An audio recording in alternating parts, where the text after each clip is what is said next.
Hi, I'm Sharon Creech, and I'm in England for a brief visit, and I'm here at the beautiful Anderson Press at Random House, and I'm really happy to be here. This is the English edition of my new book, The Unfinished Angel. I love it, and I love the cover.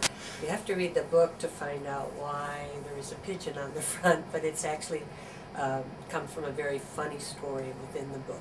Always ask me where I get the ideas for my books, and the answer to that for this book is quite simple, because I remember very clearly when my granddaughter was 2 years old, she told her first story. It's very short, and it goes like this. Once upon a time in Spain, there was an angel, and the angel was me. The end. So I was like, whoa, that is such a great beginning, but what else happens? And I asked my 2-year-old granddaughter, I said, well, what else? Can you tell me more? And she said, no, that's all I know. So I thought, oh, how did she know how to begin a story like that? And how did she know what an angel was?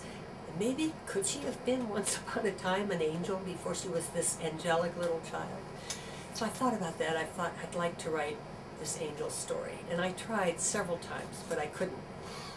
I later found out that my daughter had been reading to her the story of Ferdinand the Bull, which begins like this. Once upon a time in Spain, there was a bull. So that's how she got that beginning for her story. But I didn't know anything about Spain. I don't speak Spanish. Well, then about 4 years later, my husband took a one-year job in Switzerland, and so we moved to Switzerland, back to a school where we had first worked at 25 years ago. And as soon as I got on the campus in Switzerland, I knew that this is where the angel would live. So not Spain, but Switzerland.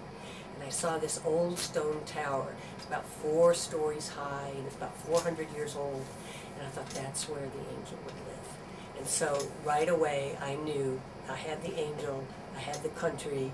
I didn't quite know what the angel was going to do, but I figured she was maybe going to have a little attitude about her, you know, be sort of fed up with people, fed up with all their talking and whining and moaning. And so that was the genesis, really, of the book. I put the angel in the tower and was about to see what would happen. What came along was a young American girl who's a bit like my granddaughter is now.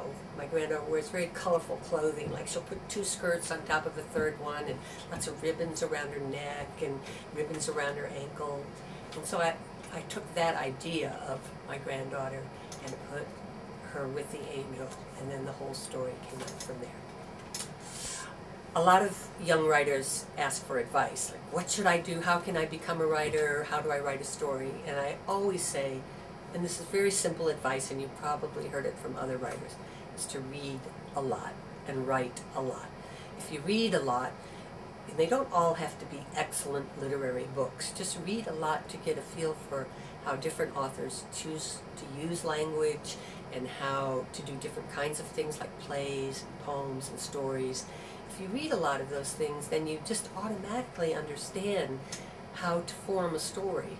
And then to write a lot, just practice, write short things. You don't have to know the whole story before you begin. I don't. I only know a little bit about the character and the place, and then I write the story in order to find out what's going to happen. That's the fun part.